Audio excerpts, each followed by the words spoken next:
That we on the OKD show, and I am Titia Owens, the madre. Hey y'all, I am Chyna Elizabeth the Zotto. Welcome back to the show, y'all. This gonna be a funny show, y'all. And I'm so excited to have one of my best friends. I absolutely love this young man who is sitting next to me. We go back so far, and we have created so many fun times together. So I just had to have him on the show. Yes. So you all could meet my chuckle buddy, Michael Bethany. Hi, Michael. Hi. What up? Hi, Chyna. Hey. So good to be here. Sparkle. How you doing, Sparkle? Hey. So you always call his host. So Auntie Sparkle is the producer. You telling jokes with the teleprompter, Sparkle, and you got the reading it. It's for us. But why is she doing the silent laugh? But you making us laugh loud, and you okay? And you all see, Yep. Michael Bethany. That's what I call him by his whole name. Yeah. Because I feel like. Why do you do that? Because you need such reverence. For me, I honor who. Pastor Chuckle Buddy needs reverence. Chuckle Buddy is one thing, but when I think about his talent and how gifted he is, like I was saying, Michael. What you say? The reason why I call you Michael Bethany. Is because I really appreciate who you are as a person. And that's kind of what I do. When somebody is really close to me for whatever reason, I say their whole name. I have another good friend, Greg Ellis. He says the exact same thing. He goes, why do you call my whole name? It's because I just respect you so much. Yeah. I call you by your whole name. And Michael is, even though he and I are fools to the utmost. Definitely. Times 100 on full. You can't talk. I definitely can talk. I'm not on that level. You are on a whole nother level. No. First of all, let me just say this. Here we go. Welcome to the Michael Bethany Okay Then show. I got things I need to get off my chest. This daughter right here. Wait a minute. You only been talking for 3 years. You know you only been talking in public for 3 years. You know it's the truth. I thought she was so quiet. She was so quiet. I am, guys. She's so quiet. She never say nothing. Never. And then overnight, she had on like red lipstick and a whole new hairstyle. And I just saw, she's like, hey. I'm like, hey. Are you high? Are you? No. This is the new you. No, but Titia said, she told me, my daughter's crazy. I don't know where she got that from. Now we all know. No. We don't have nothing on you. You doing your thing. No, that's not true. You awesome. I don't know where he's getting this from. Oh my God. But the audience has now been made aware. These are twins right here. You guys are amazing. Y'all look alike. Y'all got this. They were the same size, everything. I can't. How do you do it? Okay, never mind.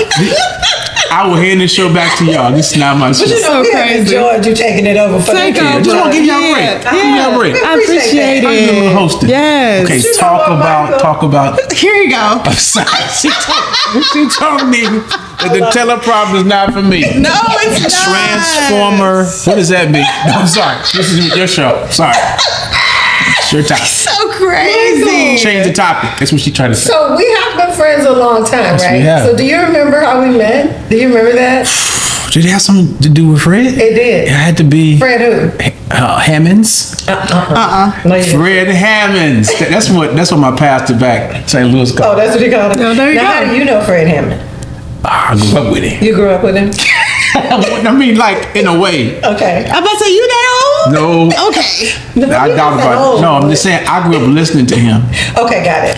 But I didn't know him, but I feel like I did because Okay. I listened to him every day. Okay. And from the commission days to deliverance and in the court and Spirit of David and Pages of Life and Purpose by Desire, speak those things. I'm just naming it in order. Okay. Yeah, now, yeah. Did you sing on any of those projects? I sang when he moved to Dallas. Okay. He moved to Dallas in 2006. Okay. Wow. I moved here that same year. Wow. Where were you at? I grew up in St. Louis, Gotcha. Missouri. Okay. I'm from the Midwest. Okay. So every now and again, the light. Every now and again, it's like, Something's doing something to you. oh, thank you, Lord. Oh my Your God. presence is heaven to me. Shine on me, shine on me, oh, shine on me, oh, shine. It's shining. Let the light. Okay. I thought what your dad is. From the lighthouse. I'm sorry. He's shining. I'm sorry. Okay. So, what was I saying? What is happening? So Fred Hammond, I met a squirrel. I met Fred Hammond. I moved from St. Louis. I got here December 1st, 2006. I met him like maybe 2 months later. Maybe Really? so. Okay. And we just clicked like that. He invited me to his house. Me and my sister-in-law, we went over there and we both tried, like audition. Yeah. And we started singing with him, and we did the album Free to Worship. What were y'all auditioning for? Like, was it a? We were auditioning. I didn't know. All I know is I saw my Day Star. Okay. My brother Chuck was subbing in Oregon that night, and they had him on as a special guest. And so I met him. Chuck got us into the green room, which probably wasn't supposed to happen. No, Okay. probably not. But he got us in the green room, and I think a friend of Chuck's who I met when I came early to Dallas mentioned my name to Fred. Okay. I think, and then however, when we met Fred, he was like, "Hey, y'all come in the house. You can audition." And I'm like, "Audition for what?" But sure. And Right. I'm cool with that. So You didn't know what you were doing. And so I sang with him, and that was it. From then on, I was with Fred for like years. wow. So you sang with Fred for years, and then I come along. Yes. So what happened then? So when you came along, we started chuckling right away. Right away. From the very beginning. The chuckle. Foolery and foolery. Because the thing is, Titia doesn't warm up. No, definitely not. She doesn't warm up. No. She doesn't warm up. So she starts like, some people like, they're going to give you a little bit of like, You're like me. Like I gradually. I'm going to ease you in. Yes. She starts at 10. Yeah, 1,000. Yeah. What does that mean? She's the hype queen. That's one thing I call Yeah. her. Because when we Yeah. listen to music, she be like, Yeah. No, she be grooving. but here's the thing. No. She's the only one in the room doing that. And see, I would have some kind of, trepidation. Oh my gosh. That is And hilarious. She's the only one doing it. And everybody's fine with it. It's like, hey, that's Titia. That's what she who does. she is. And I met her, and I had no problem with it instantly. Yeah. I was totally okay with it. Yeah. And we became instant chuckle buddies. even though I didn't know. Can you explain what chuckle buddy is?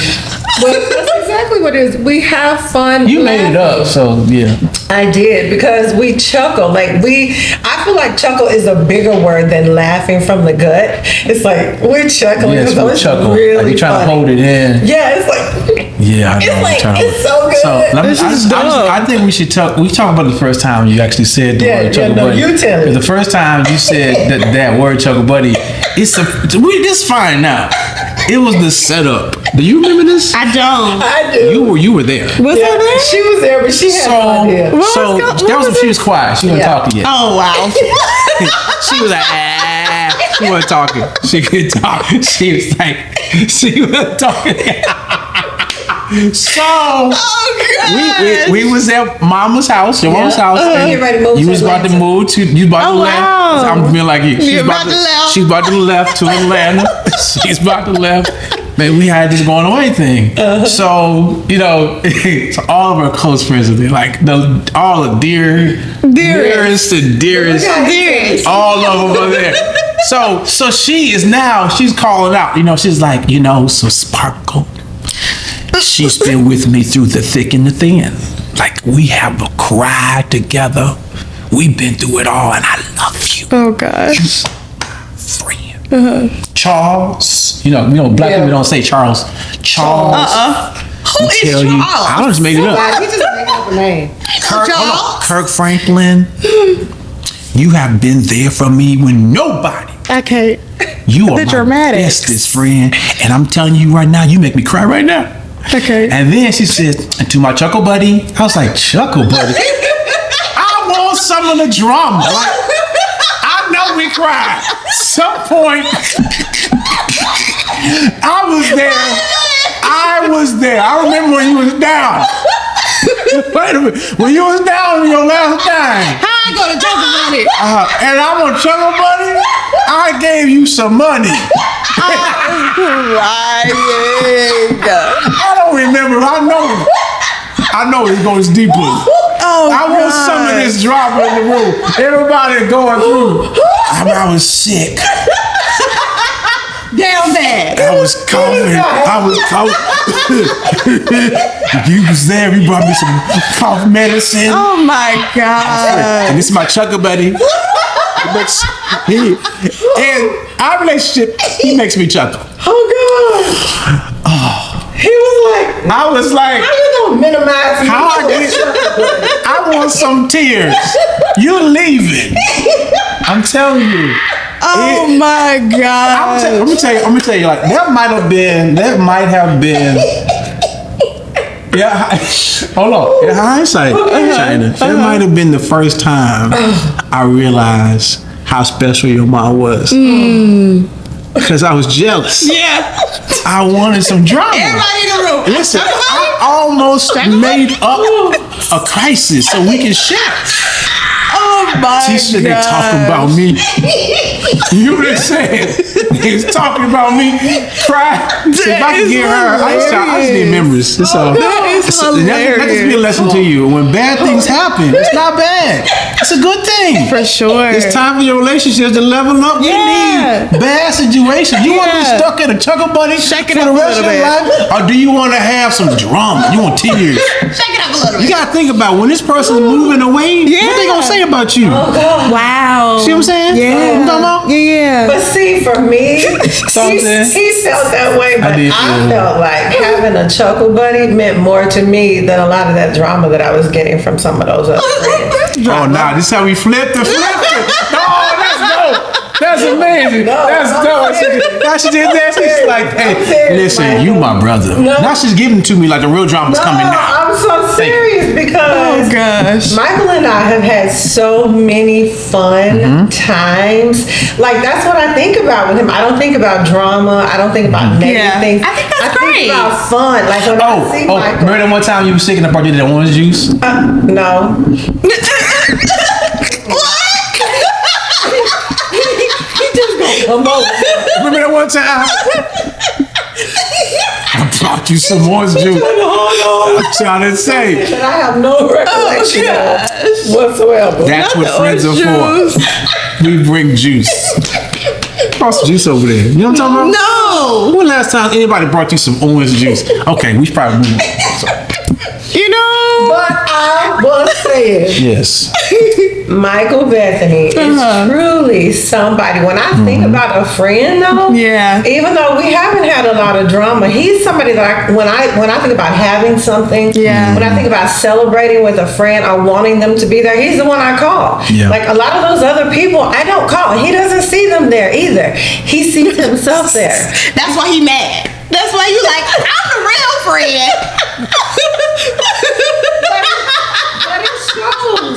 It shows by how I include him. See, you're crazy. Listen, It's me. listen. But would you agree? Would you agree? Okay. I'm trying to catch my breath right now. This is no. You know what? I'm gonna tell you right now. This is one of the most joy-filled relationships I've ever had. You know, like if my wife is around, she's like, y'all do it. Go ahead. Yeah, because she likes that's y'all. I'm not gonna get involved. And my husband is the same. I'm not getting involved in all that. I'm child. Y'all go ahead and just be silly. Oh god. You know what I mean? But I'm honestly, because here's the honest truth. When I got here today, I don't know if you could tell, I was tired. Yeah. Like I walked in and she was first of all, she made me, I'm waiting in the sun. I'm ringing the doorbell. Ding dong. Ding. What's the sound? What is I that? don't even Anyway, she got the new technology. Okay. So I pushed the thing, nothing. Then she gonna text me, where you at? I'm like, I'm ringing the doorbell. I'm here. I text her back, I'm here. Ding. And she's gonna out. So now I'm drained. Cause I got this black shirt on. I got this black shirt on, standing in the sun, and she's gonna come over the door. Hey, I'm tired. I'm sleepy. I'm sleepy. But within literally 2 minutes, the sleepiness disappeared. I was in the bunk bed. I climbed up. I went to the kids' room. And I climbed up. That is so funny. Listen, this is the effect that you have. Oh, God. You have this effect on me. And that's the thing. That's what so friends great. do. Yeah. Yes. They bring out different emotions. And for us, it is laughter. It is a straight, fun time. So when I think about Michael Bethany, I think Choker Buddy, because I already know we're about to have fun. Right off the rip. Right off the rip. And I appreciate that so much about you, Michael. And what I appreciate about you too also, Chyna, you listening to this because you learning. Definitely. For sure. Because I don't know if you got Choker Buddy. You might. You know, do you have one? now that I think about it, I don't think I have a Chuckle Buddy. You wait on the Lord. Yeah. He'll bring one to you. Jesus, where's my Chuckle Buddy? I can't be. Okay. I have the energy. I can't be everybody's. But we can do it. For sure. I got your back. Sure. I'll hold it down. Sometimes we chuckle a little bit. No, we chuckle. But I be chuckling because I was tripping when I look at you. Oh, God. Because it's a trip because I'm realizing I'm getting old because I'm like, dang. You getting old. Dang. No, that's what it is. She's a baby. She ain't. You getting old. Oh, yeah, I remember when she was a baby, I like to hold her. Okay. Nope. Okay. No. All right, so I'm just saying. Remember when jokes be lying. All right, so but what I was gonna say crazy. is that you have always been so encouraging though, like So crazy.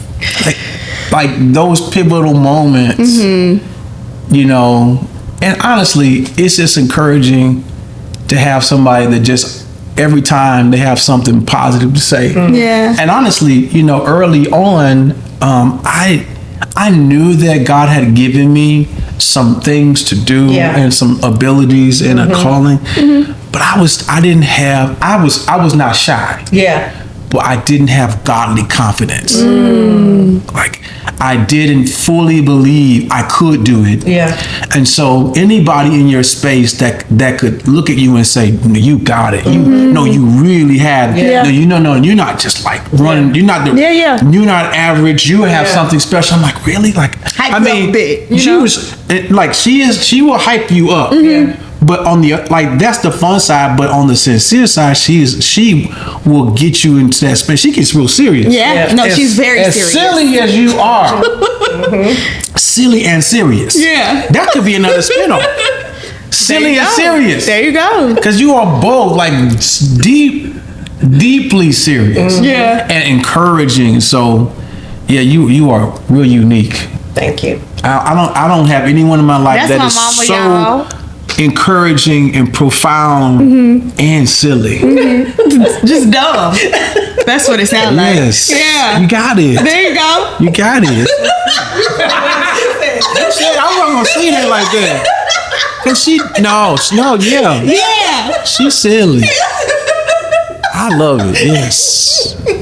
Oh my God. And you got me on your podcast. And I'm so happy. Thank about you. that. I appreciate that. And one This of the is reasons great. why I wanted to have you on is because you are doing what I consider to be huge and amazing things for the Lord. Your heart for the Lord and your worship and your musical ability and your ministry, period. You have shared some really in-depth conversations that you've had with the Lord with me. For sure. And it has blown my mind just to hear how God has used you, how I have seen, just the increase that He's provided for your life. And so I wanted people to come on and not only see, because they get to see the worship side of you most of the time when you're on with other friends, because they're not as funny as I am. However, there are parts of you that have impacted me. Your ministry, your music. That's why whenever you're having something, if I'm able to, I try to be there for you because I think what you are doing is so outstanding. That's a word that I created. Outstanding. It never ceases to amaze me. Because that's how impactful it is. Seriously, it's past outstanding. It's outstandinary. It's like so awesome-rific. Yeah. That What does I that was mean? like, What? awesome-rific. That's all I'm saying. Yeah. I love it. It's so good, but you just did an album, and what are you working on now? Because I was at your live recording, Yes. so I want you Which to was talk a little bit about amazing. that. I didn't get to go, but it was amazing. So Yeah. I released the album last June. Yeah. So I'm coming on a 1 year. That's Wow. crazy. And which was awesome because just 2 days ago I was in the studio recording again. You know, and I've done some stuff before, collaborations, but now I'm working on the next set of songs. Wow. And so got some songs coming out soon. And got some songs coming out. Got a book coming out. Just like What's the book? the book called Silly and Serious. Okay. I was kidding. No. The book is called Life in the Wild. So the Life in the Wild is a concept that comes from the life of John the Baptist. And in essence, John the Baptist had an exceptional calling, right? But the way he responded to that calling was exceptional, which is what produced an exceptional life. And so you think about what he did, and Jesus even brags on John and saying he's like, up to this point, he says this, up to this point, there's been no person, no prophet as great as this man. And he makes such a huge statement about this guy. And I believe as I read the story, it just really jumped out at me, like the way myself as a creative, the missing piece that I had to my calling was I didn't respond to the wilderness God was calling me into. I was trying to respond to the platform that I was going to stand on. Wow. And so John the Baptist, his response to the calling, his parents told him about what God wanted to do with his life. Yeah. That was awesome. And the community around him, they were expected to see what God was going to do. But the last verse in Luke chapter 1 says that his response, Luke 1:80, that his response was he moved to the wilderness. And essentially, he was like, this is not about me and my parents. This is not about me and my church. God, this is about me and you. And it showed how serious he was about God, not just a platform. Like a lot of us can get caught up in the things that we get to do or things we might do, but to be caught up in the God who called you, regardless, it proves that whenever the platform wanes and it was his time to die, literally, he was beheaded. He was cool with all of that. He was cool with the pain and the triumph. He was cool with the platform. He was also cool with being a martyr. And all that's a part of it, being in love with God. He had an internal perspective about who God was to him. So it changed the game for his ministry the way he did it. So in this book, I speak about that, but through the lens of creative and all the things that we go through and the things that we can learn from his life if we were applying that to us. It's not that passage is about creatives. It's about everybody. Yeah. But I think it's important for creatives to now take the Bible, the same word that we hear every day, and then speak the language of creators that we need to hear and talk specifically about the things that we are challenged with and just help us to see that, hey, this is all in the book. And you can grow from what someone else did, even though you're writing music or you're, creating content, whatever it might be, there's a principle to be gained from this. And it has really changed my life. So good. It changed my life so much so that it just tells the whole story about how I grew up as a kid. And you grew up in church. And just like John, his parents were priests. They were the priestly lineage. And so you would think that, everyone thinks John's great. He was born like a miracle child and all this stuff and it's like me growing up in church, like, oh, that's the pastor's son and this. And everyone thinks you're special. And then you could do something really good. You could sing and like, that boy can sing. Look at that boy, that boy can sing. At the end of the day, it's not about what you can do, it's about who you know. It's not about promotion, it's really about how you surrender to God. And I really didn't understand that. It took me a long time. But once I got that and I was sold out like John was sold out, then I was able to truly level up and live at the height of what God really called. And when I met you, I wasn't there. Like I was still trying to figure out, like, when am I gonna get this record deal? Like when am I gonna get on this? Like I'm looking for the next opportunity, thinking that the opportunity was my promotion and the wilderness is the promotion. Like coming into a space where God speaks to you and God actually creates in you the character and the ability and the capacity to live up to what needs to be on a platform. That's the promotion. Yeah, that's so good. It's that root system where before you see what comes above the ground in the tree, the roots are growing deep in the dark. And that was like, I call it the dark room. Yeah. So that dark room process where it has to be a thing about me and God. So as you can see, I'm passionate about it, but that's something I believe every creative really needs to wrestle with and really grab. And as I'm talking right now, the light just came back to me. This ain't nothing dark about it. In the dark room at all. I looked up and I was like, is that you guys? Is that him? What? You calling me home in the middle of this podcast? Why now? Oh, that's the light. So crazy. So crazy. And you said it's all about who you know. Yes. What does that mean? It's intimacy. It's about the relationship. And I think one of the ways you can tell that the relationship isn't right is that once you get everything you want, all the humility is gone. Well, not only is all the humility gone, all the discretion leaves. Like once a person gets all the money and all the accolades, you can see the ego because that only amplifies what's in your heart. So people can play the role of, oh, I love Jesus, I'm humble, whatever. As soon as they get some money, the wardrobe changes, the hair changes, everything changes. The whole vibe changes, they move different. And now it's like, hey, I'm doing me and all that. And the third, where I think a lot of times people are as humble as they need to be. They are weak. And I'm not talking about this is just a human thing. Like, especially when you get into this talent space with this platform talent thing, which it's like these people that, you know, when you sing or you play or whatever it is you do, you do your makeup or your hair so cute like that. When you have that, you know, it tends to cause you'll be humble to an extent. But when you get the success, when you get the notoriety, what happens to all the humility? And what happens to the discretion, the things that you said you would never do, and now that it's the norm? It's like, it really comes down to, God is asking, is this about me? Is this about me or is this about you? What is it that you did that you thought you'd never do? Oh my gosh. Give us some examples. I think some of the examples I would give in myself, I had a meeting with my spiritual father. Okay.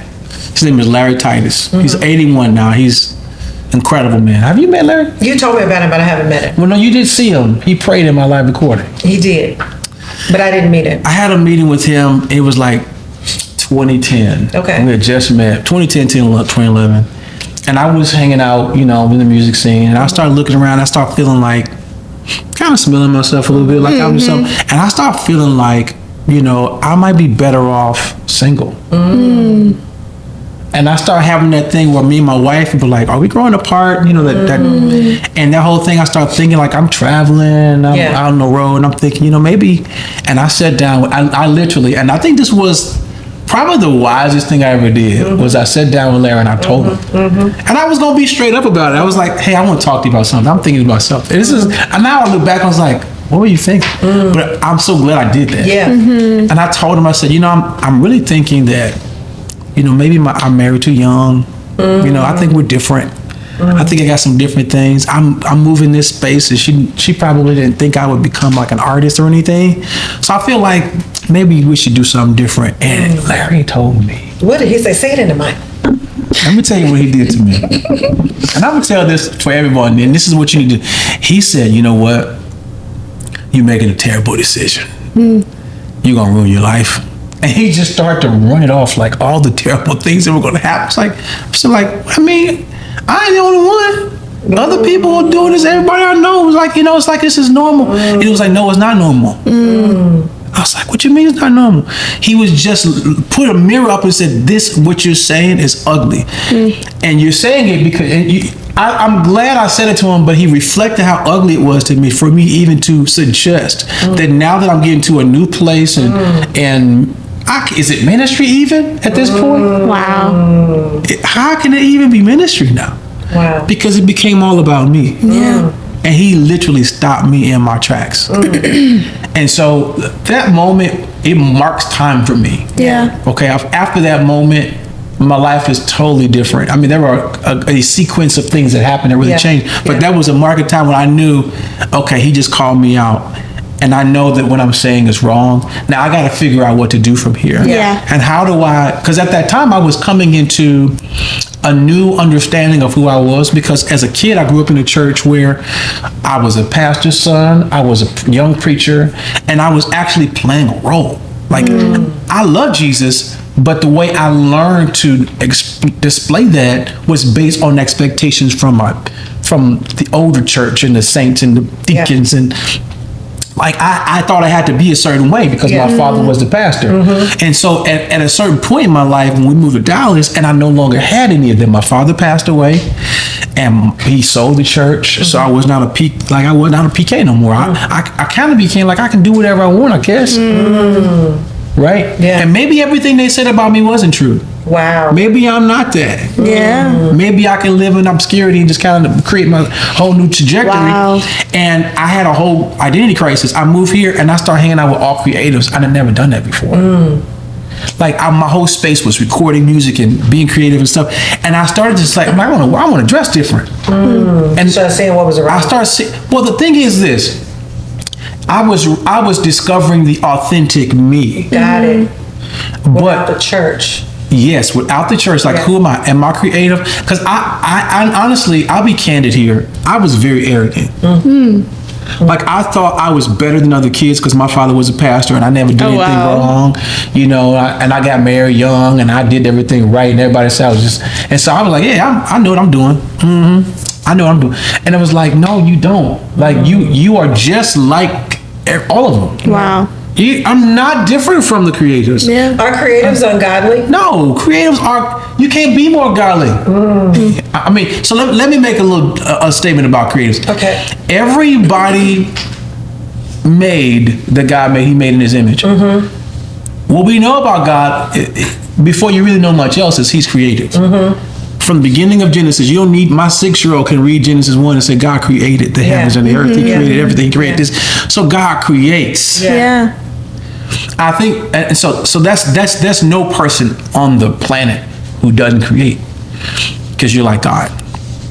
But then there's a way in which, like, this when I say creatives, I mean more connotatively, like this artistic nature of music and arts and design. And it's sometimes you can tell the difference between different types of creative, where the artistic creative stands out and stands apart. And it does create a lot of stereotypes. Yeah. Where, hey, the only reason a stereotype can even have any grain of salt to it or any stick to it is because there's some grain of truth in it. And because a lot of us as creatives tend to be elitist about that. Like, I can do something that nobody else can do. When you can sing and nobody else can sing, and then everyone says you're amazing, you're amazing, you're amazing, you're amazing, you're like, okay, I'm amazing. And when you think that you're that, what happens is they don't give you the benefit of actually learning and growing through the process and character. You get rewarded on the front end. Right? Yeah. People put you up, they put a little money in your pocket or whatever, and you're better than other kids. At the end of the day, you're not learning what it really means to be a human being. You're being put on a pedestal, and that sometimes will spoil you. Yeah. And it will cause your character to default into some things that are ungodly. It doesn't mean that being creative is ungodly. It means that the path of creative can become troubled. And it can lead to a lot of temptations. Now, you gotta understand that the enemy's agenda is to kill, steal, and destroy. The enemy doesn't create, right? He doesn't create anything. All he does is counterfeit. So what the enemy does is try to get those people, and let me just put another term on this. You got creative, you got influencer. People who have certain creative abilities tend to draw a certain amount of influence. Well, the enemy is drawn to influence because he wants to control.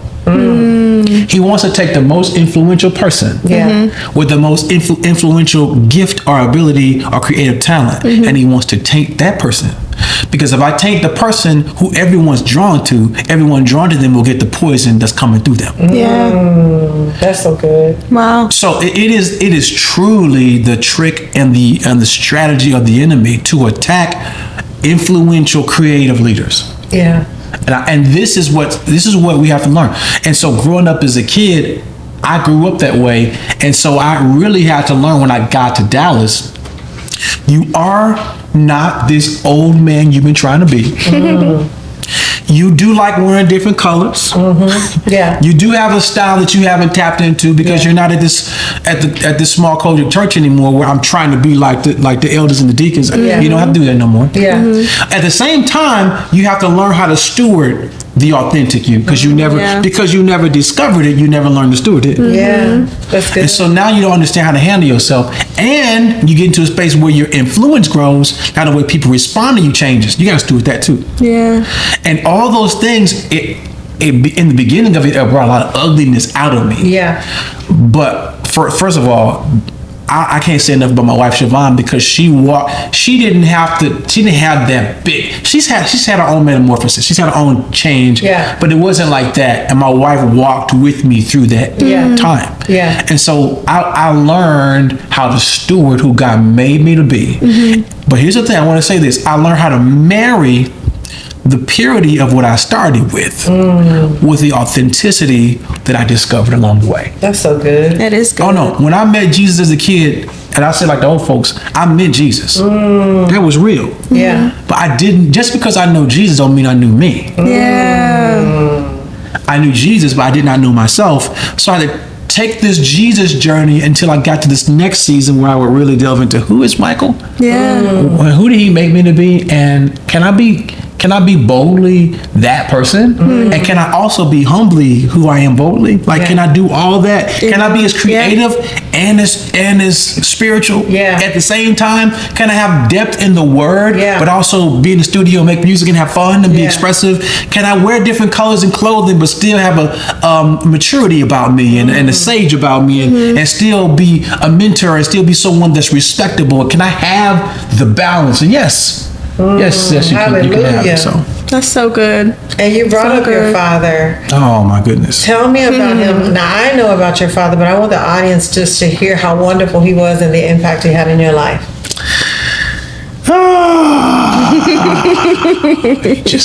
It's June. Every June is something, because it's Father's Day coming up. Yeah. So my father was my hero. I was his protege, and so this is my biological father. Yeah. So I look just like him, and he could sing, he could play the guitar, he could preach, he could hoop. Like I say hoop, I don't mean basketball. Yeah. Hoop and hollering. I mean, he preached like, I don't know if he did that. All that. He could, like he would preach, but he would have his guitar on him, like, he had a curl. Not the girl. I just painted the picture. It was a carefree curl, not a Jerry curl. It was a fro curl. Okay. And look, moisturizing juice. Yeah. See, my dad used to work on cars. Okay. And he'd have these dicky outfits, Yeah. but he would press them. Yeah. About to get dirt. Creases in his dicky outfit with his boots. Yeah. And so he was. They called him Reb, because he was just always a reverend. Like everywhere he went, he always his glasses and his curl and his dicky outfits. That's so funny. You know about that. You know about this, and he just was that guy. And then when it was Sunday, he was suited and booted. He went to the grocery store like he was gonna preach. Yeah. It was like Yeah. And so I grew up under that, and I'm singing and I'm doing that ministry, and I just wanted to be like that. Yeah. And my father told me like, "Hey, you gonna preach? You gonna pastor this church?" I honestly thought I was going to take that church. Wow. That's what I thought my future was. He passed away in 2000. Of course, it changed everything. And what did he die from? He had heart disease. He had strokes. He had high blood pressure. He took at the age of 36. He had his first heart attack. 35, 36. He had the first heart attack. The doctor said he had the heart of a 70-year-old man at that time. Wow. So he passed away in his mid-40s, and so. But he was a phenomenal man. I'll tell you something, like in honor of, it's Father's Day, right? Yes. So my father taught me so many things. He gave me work ethic. He taught me to work hard. And when you're teaching a kid to work hard, it's not like you should work hard. Yeah. He put me in situations that were so frustrating, like that I had to work hard. Like it was, at the time I was like, why are you doing this to me? This is terrible. Yeah. But as an adult, I'm like, that was great that he did that. He would take me down to that car shop, and he would say, hey, I want you to sand this car down. I'm like, I don't know how to sand no car. I'm this big. I I'm this small. I can't stay in the car. Would you wet stay in this car? Would you get that sand over there? Put that thing on that. Would you turn on it? I was like, no. So then I would do it, and then I would mess something up. Bam, bam, bam, bam. It was like, you know, I need to get the thing is you get away from me. The buffalo's going crazy, and he was like, "Boy, get some more. Sit down." I'm like, "You told me to do it. I told you I couldn't. Now I didn't do it. Now you telling me to get somewhere and sit down." Like it was so, and I'm like, just why frustrated. do we have to go through this? Just leave me at home. But he wouldn't. He kept taking me with him, and then he would take me to the church and drop me off in the hood on Dr. Martin Luther King. You know what Dr. Martin Luther King, do you know what that means? If your church is on the street called Dr. Martin Luther King, you know what that means? You in the hood. No, for sure. It's dangerous. Definitely. It's liquor stores right there and All right that. there. It's a pool hall literally next door to church.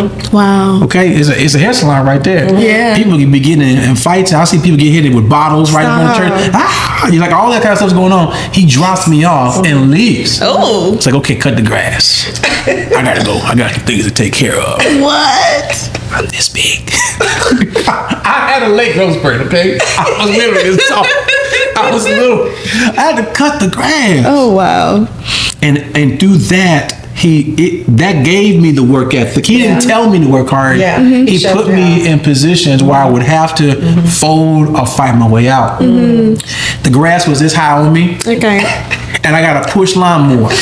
And I have to figure out, how do I keep the lawnmower on when there's too much grass? Because if you've ever have you ever cut grass? No. You need that. You need that. Never in my life want to have that experience. Okay. If you're in the hood and you know what it's like to cut grass that's too tall, you can't just push the lawnmower because it will cut off. Okay. So, but he didn't tell me this. Okay. He didn't say, "Son, this is what you need to do." You had to learn. Yeah. You need to lean that thing back and just take your time because it ain't gonna work. He didn't tell me nothing. He just dropped me off and left.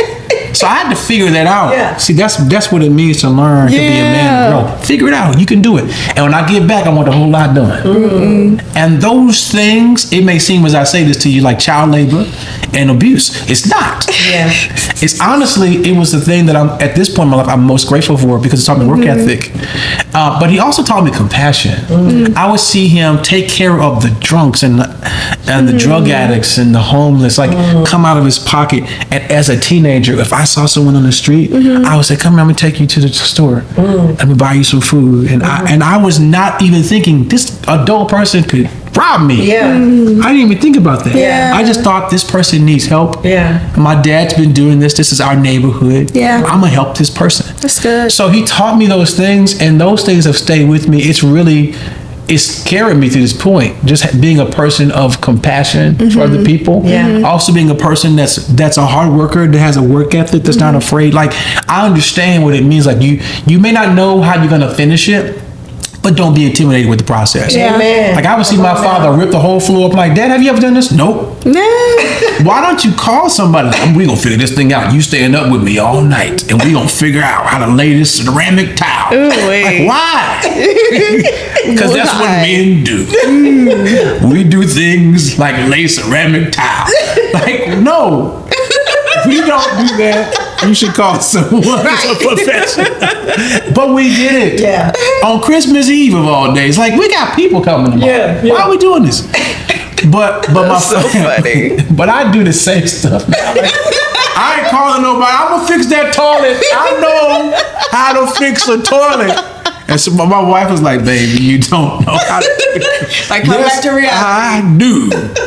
Watch me. And I've learned, and we've rehabbed our houses again and again because of the mentality that, hey, I can do this. My son, my father do it. I can do this. So, And how long was it in your life when you realized those things were valuable? Like, when did it click that what your father taught you was, oh wow, this is it, now I'm doing it, or I see the value from it? I didn't get it until I had my own family. Really? Yeah. Which is like a thing, like you really like, you have to be patient when you're raising kids because they're not going to get it for a really long time. Right. Because even when you're early in your adult years, you're still not fully cognizant of what your parents did. Like, you start to understand it, but the more responsibility you get, Yeah. the more you start to say, "Oh, I see what my father was doing," and then you start to give them more grace and say, "You know what? My dad really messed that up, but I know why. Like, I understand what he was trying to get at. And you also say things that my father, I didn't think he should have done. I think that was actually the right thing. And I would do the same thing. I might edit it a little bit. Yeah. My father was a little crazy too. What does that mean? See, I don't know if I can tell these stories because these stories are crazy. My dad was the nicest person. Sometimes. But if you Got on the bad side. Lord, he told this man on the phone, listen, it's 3 things you don't play with. You don't play with my wife, you don't play with my money, and you don't play with my car. Like, not the car. Like, you gotta understand a kind of man with a curl, with a dicky outfit on, serious. that would say that. Yeah, very serious. He's not playing. Not at all. And I'm saying, don't play with his car. Yeah. He added the car in that. I've just seen him have some altercations, not physical, because he didn't really. Now, by the time I came along, he wasn't fighting no more. Okay. But he didn't do that no more. But he would tell you what you needed to know, like, and what you didn't want to know. And He you would believe just- it. Yeah, Yeah. believe it or not, he Yeah. gonna tell you. Yeah. So, but he was funny. He was funny and crazy all at the same time. Wow. So how are you like him spiritually? Well, my father was a natural leader. Okay. Like, any space he was in, he always gravitated to taking care of people. Like, it was just normal for him. He would want to take care of his family. He would want to take care of his community. He was a builder. Yeah. He didn't wait for people to tell him what he should do. Yeah. He would see something and he would just go do it. And that definitely rubbed off on me. And he was an encourager. Like, he really took time out for people, to build people up, and gave people opportunities. And I'm like that. I mean, I grew up in that little church. So, whether I'm standing on this big stage and thousands of people in some space, my frame of reference is a small church. Got it. Like, the way I think about what I'm doing is not where I am now. It's where I came from. Yeah. So he shaped my, just those critical years of what is ministry? What does it mean to love people? What does it mean to help somebody? What does it mean to do ministry? And that's my first frame of reference of what it means to do it. And it means to do it, like, to get it out the mud, like, to do it in, it's not about, because my father never got paid. Like, he worked and did all this stuff so that he could pay for the church. Yeah. When people talk about, all the preachers that take all the money and drive the car, my father drove a Lincoln. Don't get it twisted. He's always gonna have the biggest Lincoln that he could find. And and because he worked on cars, he was gonna change the color. I'm gonna make this thing pearl, white. I love it. Get a new thing on it. I'm gonna put a rag top on there. I'm gonna get a sunroof on there. I'm gonna get a little bag cell phone in there. But my father worked really hard. The church never gave him anything. And so I was there when he got sick and he couldn't preach anymore. He couldn't play the guitar anymore, and he was losing everything. And he was sitting there crying because he could not do ministry and he couldn't do anything. And it's like he just wanted to disappear. What did that do to you? Oh man, I gotta slow myself down. Because I ain't gonna do this on a day. It's a memory that's marked forever. What it afforded me is I never think ministry at its heart is something other than what it truly is. It's sacrifice. So if you're going to serve God and you're going to do ministry, it's a sacrifice. And I saw it firsthand. I saw how much it cost him. But I also saw, here's the other thing, I also saw that my father did not take care of himself. Yeah. And yes, we are to sacrifice, but not everything. God didn't call you to sacrifice your health. Yeah. Or your marriage. Yeah. Or your children. My father sacrificed his health. And he did not understand that to sustain ministry, because he had a short run, he needed to really steward those things that people don't celebrate. Yeah. People don't celebrate your health. If you can preach, it doesn't matter how much weight you carry. It's fine. Until we get that call. Oh man, he wasn't. Hey, And my father taught me that just through his example, that wasn't good. And so now, you know, I'm in my 40s and I'm going to the gym, I'm working out, I have a certain diet, the way I eat, you know, I don't eat everything, and I drink water, I do all this stuff, and I'm trying to change the generational pattern so that my kids grow up having a value, not just for God, not just for ministry, but for the temple that God lives in. How would you serve God, worship God, but then trash the temple? Yeah. And let me just say this, and this is so important. As worshipers, as Christians, as believers, you cannot separate your physical being from your spiritual being. Because there is nothing in this world, Chyna, that God would ever require, call you, and gift you to do that you will ever do without your body. And so when Paul says that your body is the temple of the Holy Spirit, that is a literal statement. It's not figurative. It's literally the temple. And the comparison is, for them in that time, they're looking at what was once a physical building of a temple where the presence of God resided and the Ark of the Covenant. It was a real one-to-one. Like, so I am now that. Wow. I am now that.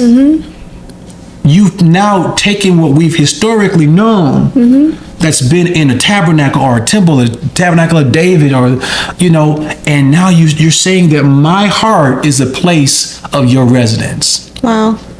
All right, so this just changes things a bit. Because now you see Jesus turning over tables in the temple about how people were handling things in his house. And then he says that and he's quoting the Old Testament that this is a house of prayer. And all he's saying is this is a house of God's presence. Well, if you start thinking about everything that's true of the temple is true about you, then maybe Jesus had a problem with the way you handling business in your temple. Well, come on now. Maybe there are a few tables that need to be turned over in your life. So talk to those men that are watching, because this is that Titus 2 moment where older men, younger. Let me just say this to the brothers. You can't give everything to your children or to the community. There's only a few things you can give them. You can give them your spirit, and that is how God's regenerated your relationship with God. You can give them that healthy spiritual relationship you have with God. So in order to give them that, you got to have it. Number two, you can only give them of your soul, your emotions, your mind, your will. And so to give someone a healthy emotional man, you got to be one. Now you have to be one. So what it takes to be a healthy spiritual man, what it takes to be a healthy, emotionally healthy man, you've got to work in those spaces for yourself. And last but not least, you only give them what you physically have. That's your body. That's your time. That's your energy, right? That's how much energy and capacity you have physically to do what it is you've been called spiritually and emotionally to do. So for my children, I have to be a healthy spiritual man. That means I have to know God. That means, you know, your kids need to know what your prayer cycle is. They need to know, Dad's serious about it, and he don't just talk about it. Number two, you need to go to therapy. You need to go. I've been to group therapy. I've been to Celebrate Recovery. I've been to individual therapy. I've had pastors, preachers, friends, and I still do to this day, to work through what's happening in my heart emotionally so that I can really mine out what's in my soul and really become a healthier person emotionally so that I can show up for my family, for my community. And then physically, if you leave the physical out, you will have a wonderful relationship with God and so much value to give emotionally, mentally, but no temple to carry it. And if the temple can't carry the Ark of the Covenant, what benefit is it for the people? Wow. What you have is so precious, but you got to carry it in this. And how do you retain that? What do you go to? There's a lot of things. You can go to the gym, you can work out at home, you can eat right. That's physically, but spiritually. What do you mean? Void. We need to void. No. Everything I'm saying. even I was talking about 1 Corinthians 6. Like, I mean, this is Bible. This is the Word of God, right? This is not something I'm making. All of this is foundational. And I think a lot of times in church, we try to apply everything that's spiritual to just a figurative concept where it doesn't flesh out anything material. So that what that means is I can go to church and do church and then walk out and then do something else. Like it doesn't have any bearing on the next decision. Once I get in the car, whatever I decide to listen to, it doesn't matter because I'm not at church anymore. Wow. Or how I decide to conduct myself with my friends doesn't matter because the word doesn't govern my life outside of the church. That's the holy space. You are the holy space. Yeah. And let me tell you right now. Wow. What you put in your temple, it says a lot about what you think about where God lives. Yeah. And the longevity of I think one of the best stories of our time is LeBron James' longevity in sports. I know y'all if y'all watch sports, you probably don't. I know about the LeBron. I love basketball. I know about I don't care for LeBron. I know about I don't care for LeBron I like can that. tell. I can tell by the way they're talking that they don't really watch. No, I do. I know. I know about Taco Tuesdays, but Jordan Poole. Jordan, Where'd she go? Jordan That's Poole. my favorite. Jordan Poole. Yeah. Jordan. What does that got to do with Anyways, greatness? I'm sorry. I'm talking about it in the sport of that. I like. You like Jordan Poole? Yeah. Because he's cute. Yeah. Oh. And he can play good basketball. He can play ball, but that's not what I'm talking about. Anyway. LeBron Howard James. That's not his real name, but I was saying. Okay. LeBron Willie James. The way he has taken care of his body and playing 21 seasons of basketball, which I might say is the reason he's breaking all these records. Yeah. And he is great, but for sure. he's playing far longer than you would ever expect an athlete to play. Yeah. It is, so that discipline is something that is godly. And I think we should look at that and say, you know what, we want to have that same type of godliness about how we treat our temple, because our temple is where God dwells. Yeah. And we want I don't want my life to be cut short. So from my father, I learned a lot of things from the things he did. And I also learned from the things that and my father would also tell me this. He would say, I want you to be better than me. He told me that all the time. So I tell my sons the same thing. I want you guys not to be like me, but to be better than me. So I'm 2.0. So how is fatherhood now for you? I got, you know what? So I've got a high school graduate. Wow. Which is weird. And I've got a 7-year-old, be 7 soon. Hey, Nathan. Isaiah and Nathan. Hey, Isaiah's the oldest. Nathan. And I didn't have them. Siobhan had them. Hey, Siobhan. Hey, girl. Hey, girl. How you doing? I'll be back. So it's awesome. I love it, and it's still the most challenging thing. Like, cause just like one of the things as a father, it's hard not to worry. Like you have to fight not to worry, because it's like, you know what I'm talking about, Titia. We've been through so much stuff. We've seen so much stuff. It's like, I know what's out there. I've been trying to tell you. Yeah. I would tell my son, you got to get out that bed, man. You can't stay in the bed all day, because if you stay in the bed, you ain't gonna be nothing. Okay. You gotta go. You'll be a failure. Everything in your life gonna crumble. You got to wake up.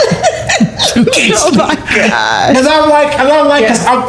I know it may seem silly, but like, no, it's true. Yeah. You gotta have a purpose with every day that you live. You gotta wake up with a purpose in mind. How am I gonna make the most out of this day? Yeah. Because here's what I understand. Now, at this point in life, I understand I'm not getting them 20s back. Yeah. That's true. You young, your knees are awesome. Yeah. Hey. No, they're not. But you're getting old right now. Yeah. You feel don't, it. like, it's happening every it. day. We're moving in one direction. Yeah. Yeah. Yeah. Right? And so you gotta know, like, getting my son to see that. So that's a challenge for me. Also, with my younger son, I'm always asking myself, am I getting soft? No. You are. You know what I mean? It's natural. Am I getting soft though? Because You know you let stuff go with Nathan that you did not. I do not. I'm I'm gonna call you Isaiah so we can talk about it. I'm about to ask Isaiah, do you think I'm being soft? But the thing is, Isaiah and Nathan are very, very different Of course, kids. Like, yeah. Isaiah needed you know what I'm talking about? Yeah. Every time we had to have a move, of the spirit in the house, some shaking, some rumbling. It was just. But it's like Isaiah's, they're just very different kids. And I'm thinking about my father with the way he was. Like, he got soft. And I was like, am I being? But I'm learning to cherish these moments. And I'm looking at a guy, this man who's my baby, but it's not. And I actually had this one, I just want to pick him up. Like, I don't want to let these moments go because I know they move so fast. Yeah. And I was to say, even for fathers, I grew up in a home where my father was hard.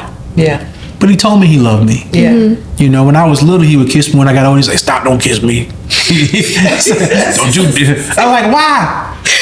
Daddy. I'm like, hey, no more of that. Right? Like, why? I want another one. That's great. So dumb. I love you, Daddy. He's like, don't say that like that. He was saying He was trying to manly things Yeah. that didn't appear manly to him, so he wanted that. Yeah, It was for him. and I get it, because I'm just, I understand, because there's certain things that are just weird, like, now with my son who's, almost 18, like, come here, son. Like, I could do that. That's just weird. Yeah. I'm not gonna do that. I don't feel comfortable doing that. Yeah. But at the same time, it's like, here's a value. Boys and your daughters need real affirmation and affection. Yeah. Like real, like words and touch and affirmation. And let me say, that's not weird. Yeah. Hugging your kids, kissing your kids, telling them you love them, like showing them, like affirming them so they don't have to, like, we will all struggle with insecurity, even if you got it. Yeah. But the depth of that insecurity, Yeah. when you don't have it, it gets crazy. And it will cause you to live crazy, do crazy. Yeah. And so, like, we have to be there. And so let's just not just go to work hard and be the example, but let's be involved and connected emotionally, because, and even in that, it's not about having the right words to say. It's about having any words to say. Yeah. It's like, just be saying, I love you, boy. Like, if that's all you got, that really works. Yeah. And if you like me and you wax eloquent, let me just tell you, son, I love you. I love you as the son of my loins. Oh my God. You're the sparkle in my eye. No pun intended. I'm talking about my sons. What? I think the world of you, young man. You look just like your daddy. You're handsome. Look at them cheekbones. You don't have to do that, but they need to know. Yes, that you love them. And I can keep going, because we're in Titus 2. You have to also love their mother. That's good. Say that again. Now let me say this, because there are instances where marriages didn't make it. Let me just say this. Everyone who's gone through that knows how devastating that is. Yeah. And when you know how devastating that is, you know that that's not what God wanted for you. Yeah. But it happened. Yeah. And you move on and you never forget it. And most of us, all that health experience, is never going to happen again. Right? But let me just say this. If you are in a marriage right now and you have the opportunity, so I say love and fight for your marriage until it's no longer an option. So this is what you got, man. Your kids, right? There is not a bigger message you can send to your kids than the way you love their mother. Right? Like how you honor her, how you respect her, and the gift you give her, because now you're establishing what family looks like, and what a man looks like, and what love looks like. And when kids have the picture, no matter if it's not clear, it doesn't matter if it's not the best perfect picture, but if they have a picture that this is what it is, they have something to aim for. And so I just don't take it for granted. Like, all the affection and the kisses and the flirting, do all of that. Yeah. Don't hide it. Yeah. Don't be nasty. Don't go overboard. What you saying? Don't do it. But you have. But that's a good thing because especially when you have sons or daughters, it doesn't matter. Yeah. Because everyone needs to see that healthy picture. So I pray for all the brothers watching this. Hope that some of this has been a blessing because we need to have real conversations. Yeah, for sure. Chyna, you want to ask me a question? I just see what this did. Yeah. Ask me something. I want to see because I've been looking like this. My neck hurts. No, you've been I'm looking looking this way. Chyna, what you got to ask me? What are you okay with? So usually when we end our shows, we end it with what are you okay with? So I'm gonna ask you, what are you okay with? I want some sweet potato pecan pie right now. Oh, You know what makes me upset? but How Papados no longer serve I didn't know they served it at all. the sweet potato pecan pie. Ew. When did they take it off the menu? Don't do that. Ew. What's wrong with you? What's wrong with her? She said, ew, she don't like it. Ew. Okay, I want some of your granny's peach cobbler. Well, yeah, that can be done. I'm okay with that. Okay. We should call her up. Let's call her. Let me tell y'all this story about peach cobbler. I'm gonna tell you a story because you don't know about this. I don't. You know about this. Enlighten me. So this probably happened on several occasions, Yeah. but this one particular occasion we went Plenty to. times. It was a housewarming we went to. What was it? I don't remember. Okay, we went to. This is what makes the story even worse. We went to one of the sisters in the church housewarming. Yeah. And your mom came and she made peach cobbler, but she had a secret pan that she did not put out. So then, at the housewarming like y'all just had, they ate all the peach cobbler. I didn't get none. We gone. Yeah, we got Gone. But she made an extra pan. So when everybody left, she said, Michael, get you some more. I was like, oh, mama love me. So she said, get you some for Siobhan, get you some for your family. So I got all this peach cobbler. That was such a blessing to It you. was a blessing for my wife. Maybe for my kids, it was enough for all of us. Yeah. But mostly you. No, it was not just for me because it was plenty for our family. Okay. I took that peach cobbler home. Yeah. Did you share? No. Mostly After you. said all, So that was a Saturday. The next day was Sunday. We had church. We were at church at Titia. No, he did not share the peach cobbler. Let me tell y'all. I just got to talk about taking care of yourself. I was so sick. No. I was like, but you were sick because you had overeaten. That was the It was consequence. a gluttony. that peach cobbler was so good, but I ate it until I was miserable. Oh. I was miserable. Oh. I was like, That is terrible. Where's The fact that he got it for the family and go eat all the peach cobbler. look at my Right. You gotta look at my face. Just go through it. Okay. I don't feel good. That's so dumb. Like that. Is that what you were intending to me? Like, I don't know what you were referring to, what I'm okay with, but that's what I'm okay with. Not being miserable, but you I want take that. it how you want to you take have to it. I love that. He had his mind on peach cobbler.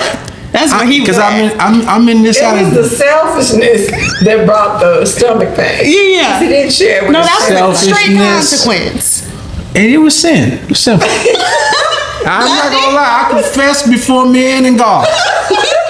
I was out of line. And every man I want you to see, I'm teaching you by example. I was wrong. Don't do what I did. Don't eat all that peach cobbler. You know, I learn better. I do better. I'm glad. Every now and again, sometimes I fall. Sometimes We all do. I fall. I'm not perfect. Yeah. We understand. Yeah. And that's why this has been so phenomenal. For sure. Mom, what are you okay with? I am okay with having Michael Bethany as a chuckle A buddy. choco buddy. I am so grateful that the Lord gave this young man to me as a friend and someone that I know that I am going to enjoy. And little brother. Of course. Why are you saying little? Because I'm older? No, because I'm Yes. a little brother. I'm not she's saying, old. It's not because you're older. No, she's older, and then he's old. It's because I'm young. No. She's older, and he's old. I don't mind being called baby brother. That's yeah. I don't mind that. They're missing it. I don't mind that at all. She's older and he's old. I am a baby. I'm I'm a young. young. Yes, baby. I'm young. They call me baby boy sometimes. No. Nobody do that. No. Because but why I say it like they Still call me old. baby boy? They call me. Dumb. You know they call me baby He's boy. still old. And that was a great example of old. Right there.